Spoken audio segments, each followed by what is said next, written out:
जय हिंद दोस्तों, मेरे YouTube channel learn English with Angad में आपका बहुत बहुत स्वागत है। स्टोरी प्रैक्टिस और इस स्टोरी का लास्ट पार्ट हमने किया था जिसकी वीडियो मैंने अपलोड कर दी है। उसका अगला पार्ट हम कर रहे हैं, मीन सेकेंड पार्ट। स्टोरी हमारी सेम है, अलादीन वाली, जो एक मैजिक लैम्प होता है, mean the Aladdin and the magic lamp. ठीक है, आइए शुरू करते हैं। अगर अभी तक आपने मेरे चैनल को सब्सक्राइब नहीं किया है प्लीज़ सब्सक्राइब कर लीजिए, वेल आइकन को प्रेस करिए and please share the videos and like them as well. आइए शुरू करते हैं। हमने लास्ट पार्ट में किया था यहाँ तक, first help me get out cried Aladdin. ठीक है, यहाँ से हम कंटिन्यू करेंगे। ठीक, let's start. First give me the lamp. तो जो वो मजिशियन था उसने बोला पहले वो लैम्प मुझे दे दो। ठीक है, then I will help you come out, फिर मैं तुम्हारी मदद करूंगा बाहर आने में। शाउटेड द मैजिशियन, तो वो जो जादूगर था वो चिल्लाकर बोला। But Aladdin went down the steps without answering, लेकिन अलादीन नीचे चला गया। Went down means go down, go down का मतलब होता है नीचे जाना। ठीक है, स्टेप्स मतलब जो सीढ़ियाँ होती हैं, जीना जो होता है हमारा छत पे चढ़ने के लिए। Went down the steps without answering, तो बिना कुछ बोले मतलब बिना किसी आंसर दिए उस मैजिशियन को वो नीचे उतर गया। The magician flew into rage, rage का मतलब होता है गुस्सा या नाराजगी। ठीक है, the magician flew into rage, वो मैजिशियन था जो जादूगर था वो गुस्से में आग बबूला हो गया। फ्लाई इनटू रेज का मतलब गुस्से में आग बबूला होना। He covered the opening with a heavy slab, he covered the opening, opening का मैंने आपको मतलब बताया था। ओपनिंग का मतलब होता है जहाँ से हम कहीं प्रवेश करते हैं। ठीक है, शायद आपको याद होगा।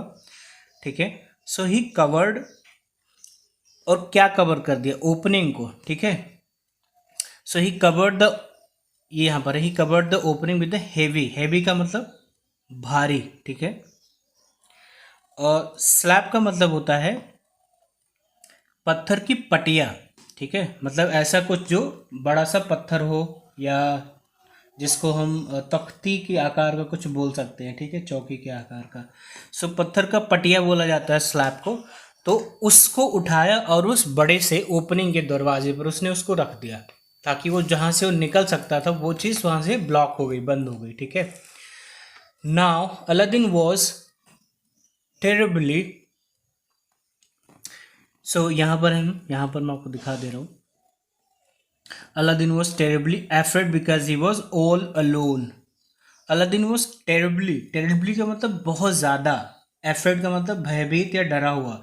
Aladdin was terribly afraid because he was all alone, वो इतना भयभीत हो गया था क्योंकि वो बहुत अकेला था वहाँ पर, क्योंकि गुफा में तो कोई और नहीं था। ठीक है, suddenly he rubbed the ring unintentionally, अचानक, सडनली का मतलब होता है अचानक। ही रब्ड द रिंग, रिंग का मतलब वही अंगूठी जो उसको उसने दिया था पहले जाते समय कि ये अंगूठी अंदर जाओगे तो तुम्हारी मदद करेगी। ठीक है, अनइंटेंशनली, जस्ट रब द रिंग अनइंटेंशनली, तो अनइंटेंशनली का मतलब होता है बिना मन के या बिना किसी उद्देश्य के। इंटेंशन नहीं था, मतलब उसका ऐसी कोई विचार धारणा नहीं थी कि वो उसको रब करे, मतलब रगड़े। ठीक है, अनइंटेंशनली का मतलब होगा अनजाने में, तो बिना मतलब ऐसा कुछ उसकी उद्देश्य नहीं था, उसका कुछ विचार नहीं था कि वो रगड़े, बट उसने ऐसे ही रगड़ दिया उस अंगूठी को। ठीक है, ठीक है, सो यहाँ पर हमने यहाँ तक कर लिया अनइंटेंशनली।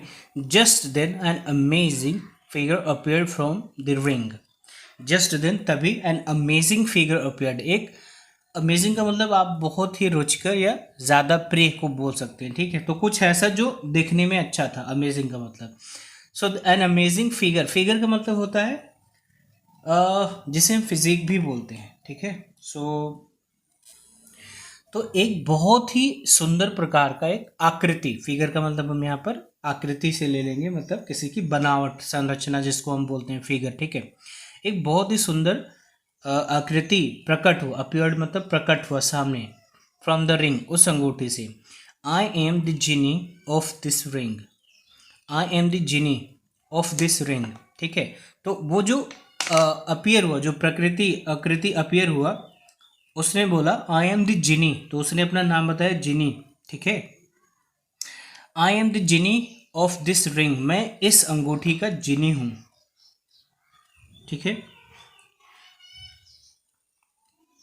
जिसको हम जिन्न बोलते हैं, जिनी का मतलब जिन्न होता है, तो उस जिन्न ने बोला कि मैं इस अंगूठी का जिन्न हूं या जिनी हूं। ठीक है, आगे देखते हैं। स्पीक एंड शैल ओबे, आई शैल ओबे। स्पीक, तो उस जिनी ने बोला, मतलब उस जिन ने बोला कि तुम कुछ बोलो और मैं तुम्हारी आज्ञा का पालन करूंगा।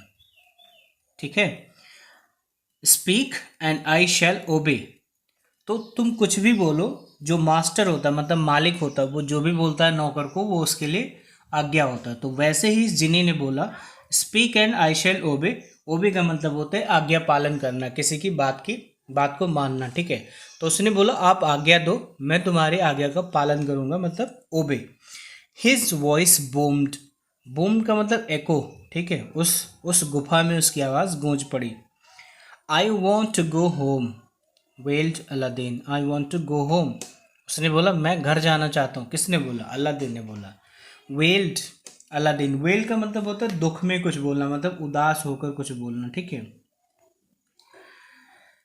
तो उसने बोला मतलब थोड़ा दुख में या बिलाप करते हुए या रोते हुए उस जिन से बोला कि मुझे घर जाना है, मतलब मैं घर जाना चाहता हूँ। No sooner had he spoken than he found himself with the lamp and the ring back in his own house. No sooner मतलब होता है जैसे ही, हैड ही स्पोकन, तो जैसे ही इतना उसने मतलब अलादीन ने इतना जैसे ही बोला कि मुझे घर जाना है, मैं घर जाना चाहता हूँ, तो नो सूनर ज्यों ही, मतलब उसने बोला त्यों ही, इसको ऐसे बोलते हैं ज्यों ही त्यों ही। ठीक है, तो जैसे ही उसने ये बात बोली कि मैं घर जाना चाहता हूँ, उसी समय मतलब तुरंत ही found himself with the lamp and the ring back in his own house. अब जैसे ही उसने बोला कि मैं घर जाना चाहता हूँ, तुरंत उस जिन ने क्या किया, उसको उसकी अंगूठी उस लैंप के साथ उसको उसके घर पहुंचा दिया। ठीक है, he narrated his strange story to his mother. So he narrated his the strange story to his mother. अब जब अलादीन घर पहुंच गया जिनी की मदद से, तो उसने ये पूरी कहानी अपनी माँ को बताई। ठीक है, ही नरेटेड, नरेट का मतलब होता है वर्णन करना किसी भी कहानी का। ठीक है, नरेट मतलब कहानी सुनाना भी होता है। To his mother then he began to polish the old lamp. तभी उसने मतलब ये कहानी उसने बताई कि क्या क्या हुआ था उसके बाद उसके साथ। फिर उसने जो उसके पास वो पुराना वाला लैम्प था, चिराग था, उसको घिसना शुरू कर दिया। पॉलिश मतलब चमकाना शुरू कर दिया। ठीक है, as soon as he rubbed it, जैसे ही उसने उसे रगड़ा, रब का मतलब होता है रगड़ना, तो जैसे ही उसने उसे रगड़ा, अनदर जिनी अपीयर्ड, एक दूसरा जिन प्रकट हुआ। It was even bigger than the first one, it was even bigger. तो अब पहले एक जिन जब अंगूठी से प्रकट हुआ था, ठीक है, वो थोड़ा छोटा था। इस बार जो लैंप को रगड़ने पर प्रकट हुआ, इट वॉज इवन बिगर, मतलब वो उससे भी बड़ा था, दैन द फर्स्ट वन, मतलब पहले वाले से बड़ा था। ठीक है, द बिगर वन। आगे देखते हैं। I am genie of this lamp, मैं जिन हूँ इस लैम्प का। तो वो जिन था जो पहला वाला आया था, वो अंगूठी का था। ये जिन जो था वो लैंप वाला, मतलब चिराग से निकला था। ठीक है, इस वाले चिराग से जो वो अंदर गया था लेने गुफा से। ठीक है, your wish is my command said the जिनी। ठीक है, your wish is my command, ये एक सेइंग है जिसे हम प्रोवर्ब कहते हैं। ठीक है, so your wish is my command का मतलब होता है आपका हुक्म सर आंखों पर, मतलब आप जो बोलेंगे तुरंत वही होगा, उसके बीच में उससे पहले बाद में की बात है। ठीक है, तो जो आप बोलेंगे सबसे पहले वही होगा, इसका मतलब होता है your wish is my command. आगे देखते हैं। फ्रॉम दैट डे ऑनवर्ड्स, उस दिन से लगातार, मतलब उस दिन से आगे, Aladdin and his mother lacked nothing. तो उस दिन से, जब से वो जिन उनको मिला, उसके बाद से अलादीन और उसकी माँ को किसी चीज़ की कमी नहीं हुई। लैक का मतलब किसी चीज़ की कमी होना।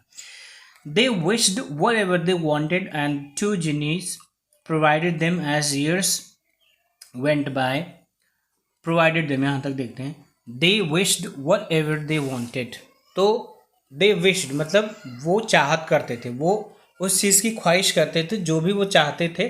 और वो दोनों जिनी, जो एक अंगूठी से निकला था और दूसरा लैम्प से, वो सब कुछ उन्हें प्रोवाइड करा देते थे, मतलब उपलब्ध करा देते थे। ठीक है।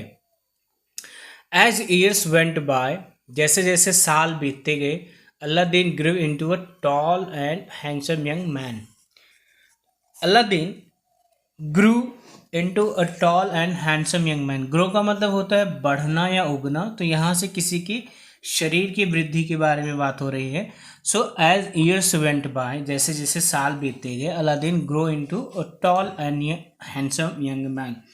तो अलादीन एक लंबा, खूबसूरत, हैंडसम का मतलब खूबसूरत, जिसे आप ब्यूटीफुल कहते हैं, तो वो फीमेल्स के लिए होता है, हैंडसम मेल्स के लिए होता है।